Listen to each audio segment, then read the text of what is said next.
now, preview time. So let's take a look at what's coming your way.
What's going on, everybody? Welcome to another brand new installment of Renegades Reviews, exclusively here as always on the Casa D18 Studios channel.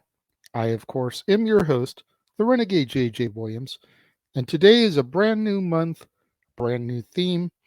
It's my birthday month, so we're going to be taking a look at some of the movies that I've admired from growing up to today. And the first movie we're going to take a look at is Little Monsters, starring Fred Savage, Howie Mandel, Daniel Stern, Margaret Whitten, Ben Savage, Frank Whaley, Amber Barretto, and Devin Ratray. What's going on, everybody? Thank you for joining me here once again for another brand new installment of Renegades Reviews. As I said during the introduction, it's a new month, new theme. Like I said, it's my birthday month, so we're going to be taking a look at movies like we did last year. Some of my favorites from when I was younger, as a child, growing up, to some of my favorite movies from today. And the first one we're going to take a look at is Little Monsters. Now, I had kind of wanted to do a Fred Savage week because growing up, the Wonder Years was pretty integral to my life. So the Fred Savage movies were ones that I watched a lot, but I already did The Princess Bride and Movies with Wrestlers last year. And I also already did The Wizard last year for my birthday month. So there were only two other like really big Fred Savage movies to do.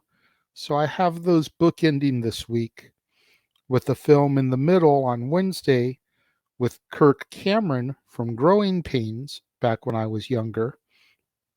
And the movie with Kirk Cameron is very similar in premise to the Friday Fred Savage movie. So we'll just kind of leave it at that for now. That's why this week is kind of the way that it is. Let's get to Little Monsters, though. Now, as our movie opens, Brian Stevenson and his family have just moved to Boston, Massachusetts, and he feels kind of isolated in his new neighborhood.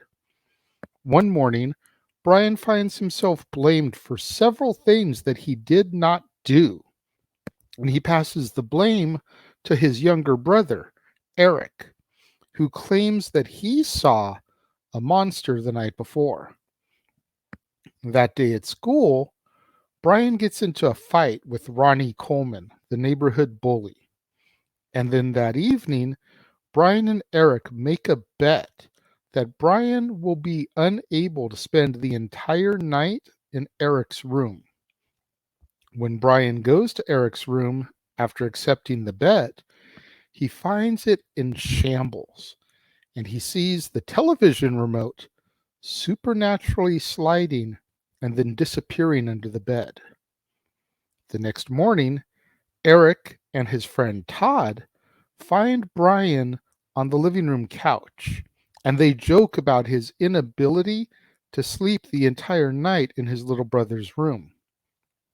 Brian decides to bet Eric double or nothing to sleep in Eric's room one more night. The next night, even more determined now, Brian sets up booby traps and leaves nacho cheese Doritos out as bait on the floor in order to attract the alleged monster. Brian is able to succeed in trapping the monster, a blue-skinned humanoid named Maurice.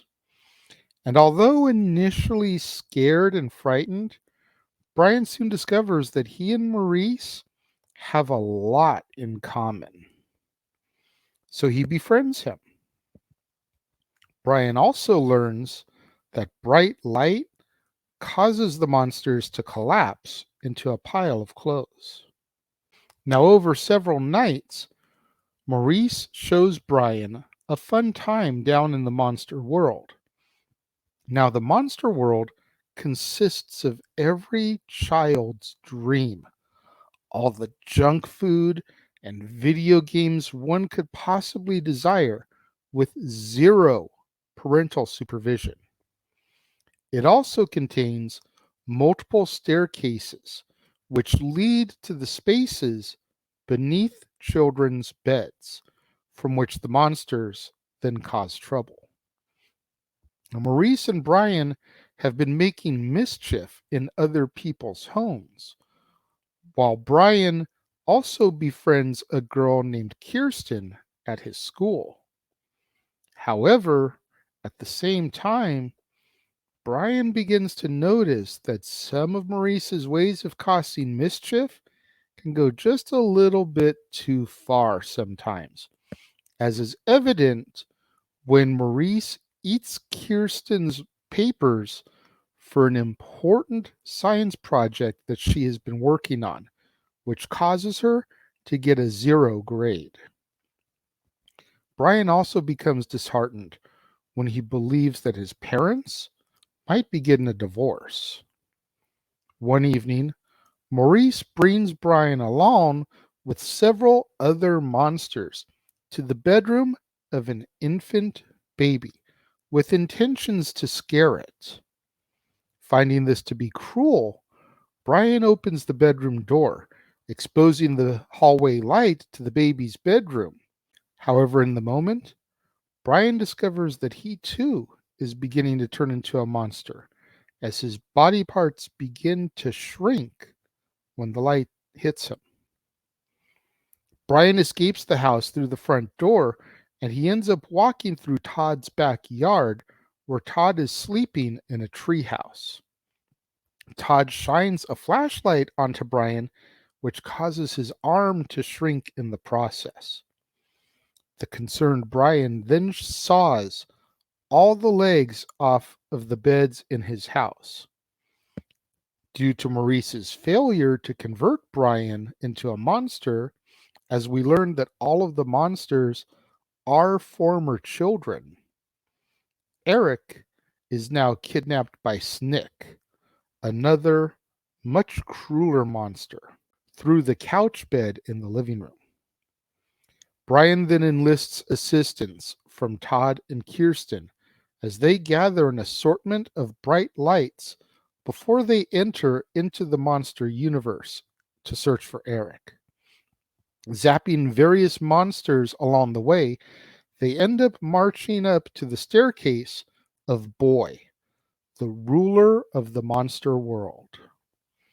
Boy offers to release Eric and all of Brian's friends if Brian agrees to convert into a monster, but Brian refuses. The bright lights are then destroyed, and the children are placed with Maurice inside of a locked dungeon type of room. They are able to escape by turning Maurice into a pile of clothes and then sliding him through the door crack. They rearm themselves with even more powerful lights, recruit school bully Ronnie Coleman, and venture back into the monster world. They return to Boy's domain and are able to defeat him, while Maurice defeats Snick with a flamethrower. Unfortunately, Brian and the others discover that they can't return home because the sun has risen.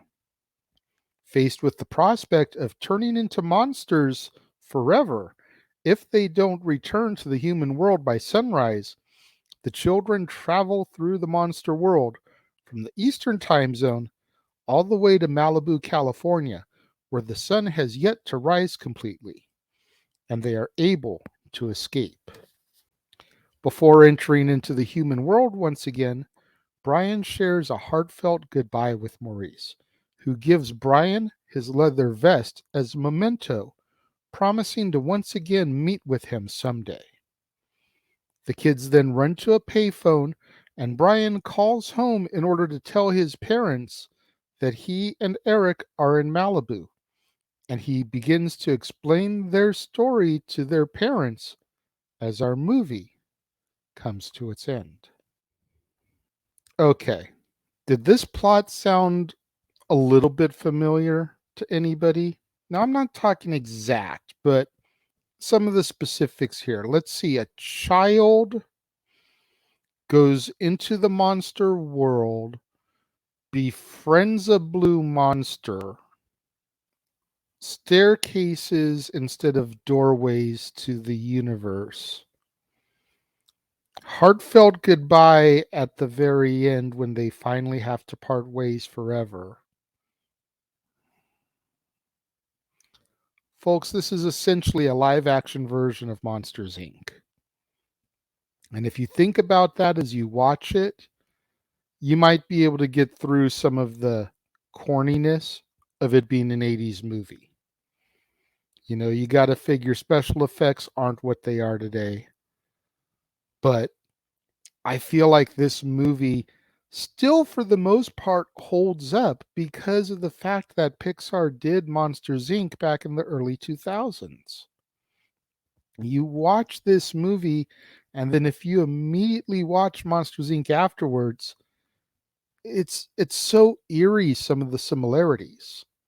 There's no way that the people at Pixar can look me in the eyes and tell me that this movie didn't partially influence them. No way whatsoever. Fred Savage's Brian is essentially Boo. Maurice is Sully. Boy and Snick are basically Waternoose and Randall. Like, for real. You really want to start breaking it down. This is a live action version of Monsters, Inc. That being said, I actually think I prefer this to Monsters, Inc. Monsters, Inc. is definitely a little bit more sentimental. The relationship that Boo and Kitty form is definitely a much sweeter relationship than that of Brian Maurice. Brian and Maurice are basically like brothers, whereas Sully and Boo is like father and daughter. So that one difference, I think I give the edge to Monsters Inc. over. But you can't go wrong with the original. You can't go wrong with the predecessor. You can't go wrong with the inspiration. This is honestly one of the only movies I really know Howie Mandel from. Obviously, he's an amazing actor. He's done voice work. He was voices in Muppet Babies, Bobby's World, obviously Deal or No Deal. Fred Savage, though, is the one who had like the major career out of this. He had Little Monsters, he had The Wizard, he had the movie we're going to talk about on Friday, Vice Versa. He had The Princess Bride, he had The Wonder Years. Ben Savage actually plays Eric, Brian's brother, in this. So Fred Savage's brother is playing his brother in the movie. And then you figure Ben Savage goes on Boy Meets World and all that stuff. Devin Ratray, the bully, Ronnie Coleman, would then go on a couple years later to play Buzz McAllister in the Home Alone and Home Alone 2 movies. You've got Daniel Stern, who was the narrator for the Wonder Years. So he basically was the grown-up version of Fred Savage's character on the Wonder Years, plays his father in this movie. Margaret Whitten, best known to me for playing Rachel Phelps in the Major League franchise. So you just have all of this almost family synergy between Fred Savage, Ben Savage, Daniel Stern. And then you look at where those pieces went. You have a real life brother duo playing brothers. You've got the older version of Kevin Arnold, the narrator on The Wonder Years, is playing Brian's father. So they're connected there. There's a bunch of pieces that just beautifully come together for this movie that make it desirable for me. As a matter of fact, when it comes to my rating for this film, I'm going to give it 4 out of 5 stars. It's not my favorite Fred Savage movie. We talked about that one last year. That's The Wizard. But I would say between this and Vice Versa, it's definitely neck and neck. And I haven't decided what I'm going to give Vice Versa yet. But Little Monsters, I think I'm going to give 4 stars. What do you guys think out there, those of you that have seen Little Monsters? Let me know. If you're watching the premiere, leave your thoughts and comments over here. If you're watching on demand later in the day, leave your thoughts and comments down here. Let's have some discussion about this. My views are going up. We're almost at the halfway point in my viewership hours. Thank you to everybody that's been helping out. Let's try to get it up. Let's get in that conversation. Gotta try and do what we gotta do, right? Make sure you guys tune in immediately following this broadcast at the top of the hour, both here on the Casa D18 Studios channel, as well as over on the Jeff Meacham Network, as the West Coast professor Jeff Meacham and myself present another brand new installment of Ask the Dads. Your opportunity to ask us whatever questions you want, whether it be about professional wrestling, music, movies, whatever, sports. Ask us whatever you want to ask us. And then on Wednesday, back here on the Casa D18 Studios channel, will be another brand new installment of Renegades Reviews when I take a look at Like Father, Like Son, starring Dudley Moore, Kirk Cameron, Sean Astin, and others. You're not going to want to miss out on that one. Right back here on the Casa D18 Studios channel, right back here on another brand new installment of Renegades Reviews. You're going to have to make sure you tune in for that. To all my loyal fans and viewers out there, thank you so much for tuning in today and joining me. Make sure you smash that like button. Make sure you're subscribed. Make sure you turn those notification bells on so you're notified every time a new video goes up for me. Make sure you share this video. Family, friends, movie lovers, cinephiles, Fred Savage fans, Howie Mandel fans, Wonder Years fans, anybody that you think would enjoy this review, share this with them so we can help boost up my viewership hours, get me monetized by the end of the year. I still believe we can do it. Let's make it happen, everybody.